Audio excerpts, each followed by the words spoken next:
Actually കുറച്ച് നാളായിട്ട് ഏകദേശം ഒരു 1 month ആയിട്ട് എപ്പോൾ നോക്കിയാലും നമുക്ക് ടി വി കാണാൻ പറ്റുന്നത് ഈ ഭർത്താവിന്റെ ഉപദ്രവം കാരണം സൂയിസൈഡ് ചെയ്യുന്ന കുറെ പെൺകുട്ടികള്. ഈ അടുത്തിപ്പോ അബുദാബിയിൽ ഒരു ഇഷ്യൂ നടന്നല്ലോ, ഒരു പെൺകുട്ടി അതിന്റെ കുഞ്ഞുമായിട്ട് സൂയിസൈഡ് ചെയ്തത്. ഇതൊക്കെ so many such cases, it's really sad, it's terribly sad.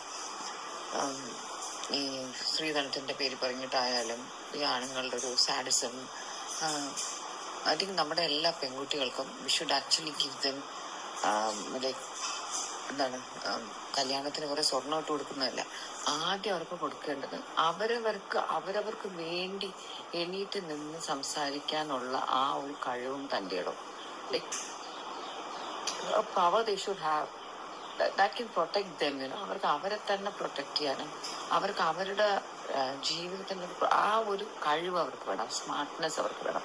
എന്ത് പറ്റിയാലും അവർക്ക് അവരെ സപ്രസ് ചെയ്യാൻ നോക്കുന്ന ആൾക്കാരുടെ അടിമയായിട്ട് നിൽക്കാതെ അതിൽ നിന്ന് ഇറങ്ങി വന്ന് പുതിയൊരു ജീവിതം തുടങ്ങാനായിട്ടുള്ള ഒരു ധൈര്യം, ആ ധൈര്യം ആ കുട്ടികൾക്ക് മാത്രം പോരാ, അവർക്ക് എന്ത് ഇഷ്യൂ ഉണ്ടായാലും അവരെ അക്സെപ്റ്റ് ചെയ്യാനുള്ള ഒരു മനസ്സ് അവരുടെ ഫാമിലിക്ക് വേണം, the parents or siblings or whatever.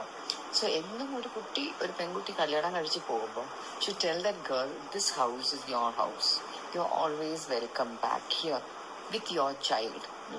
അല്ല ചിലർക്ക് കുഞ്ഞായി ഇനി ഇങ്ങനെ അവിടെ പോകും, അങ്ങനെയല്ല. ലൈക്ക് നമ്മുടെ മക്കൾക്ക് എന്നൊരു ധൈര്യം വേണം, എൻ്റെ ലൈഫിൽ എനിക്ക് എന്ത് സംഭവിച്ചാലും I can go back to my parents and my other siblings and I will be welcome over there എന്നുള്ളൊരു thought should be there for each girl. അയ്യോ എനിക്ക് തൊണ്ടപ്പോ എൻ്റെ കുട്ടിക്ക് തൊണ്ടാൻ പറ്റില്ല. ആ ഒരു തോട്ട് ഉണ്ടെങ്കിൽ, ആ ഒരു ദുബായിൽ നടന്ന കേസിൽ ഐ തിങ്ക് ആ പെൺകുട്ടി വിഭജിക്ക എന്ന് പറഞ്ഞ കുട്ടി അതിന്റെ ഇഷ്യൂസ് ഒന്നും അതിന്റെ അമ്മയായിട്ട് ഷെയർ ചെയ്തിരുന്നില്ല. മേ ബി കുറച്ച് ഫ്രണ്ട്സൊക്കെ ആയിട്ട് ഷെയർ ചെയ്തിരുന്ന അമ്മയായിട്ട് ഷെയർ ചെയ്തിരുന്നില്ല എന്ന് തോന്നുന്നു. സച്ച് എ ബ്യൂട്ടിഫുൾ ഗേൾ അല്ല, അതിന്റെ കുഞ്ഞിനെയും കൊന്നിട്ട് അത് മരിച്ചത്. And it's so sad. ആ കുഞ്ഞിന്റെ ബോഡി അവിടെ ആണ് അടക്കം ചെയ്തത്, ജിവിയുടെ ബോഡി നാട്ടിൽ വന്നു. So recent we hearing so many such cases and it feels really sad.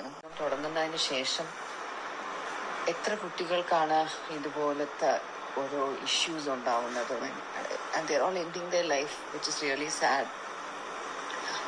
Abu Dhabi തന്നെ ഇപ്പൊ വീണ്ടും ഒരു കേസ് ഉണ്ടായിരുന്നല്ലോ, കുട്ടി അതുല്യാന്നൊന്ന് പേര്.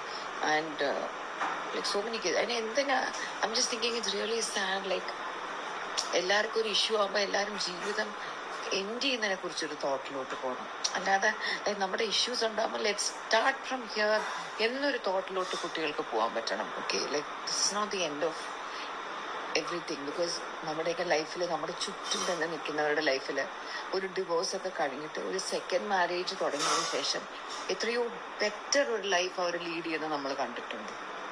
സോ ലൈക്ക് അതൊരിക്കലും അവരുടെ ആ ഫസ്റ്റ് മാരേജും ആ ഒരു ബ്രോക്കൺ മാരേജും ഒന്നും ഒരു ലൈഫിൽ ഒരു എൻഡേ അല്ല. ഒരു second marriage, second innings in life പലപ്പോഴും പലർക്കും ഒരുപാട് ബെറ്റർ ആവാറുണ്ട്. സോ എല്ലാവരും ഇപ്പൊ നമുക്ക് തോന്നുന്നു എവറിത്തിങ് ഇസ് ഗോൺ, എല്ലാം ഷാറ്റേർഡ് ആയി, my life is going to end എന്നൊക്കെ തോന്നുന്ന ആ ഒരു പോയിന്റിൽ നിന്ന് ഒന്ന് കുറച്ചുകൂടെ just travel a little more and better things are waiting for you എന്നുള്ള thought should come to all girls. അതിന് അവർക്ക് നല്ല ഫ്രണ്ട്സ് വേണം, അതുപോലെ സപ്പോർട്ട് ചെയ്യാൻ നല്ല ഫാമിലി മെമ്പേഴ്സ് വേണം, അവർ സപ്പോർട്ട് ചെയ്യാം. To tell them like whatever happens don't worry, come here, നമുക്ക് ബാക്കിയൊക്കെ ഡീൽ ചെയ്യാം.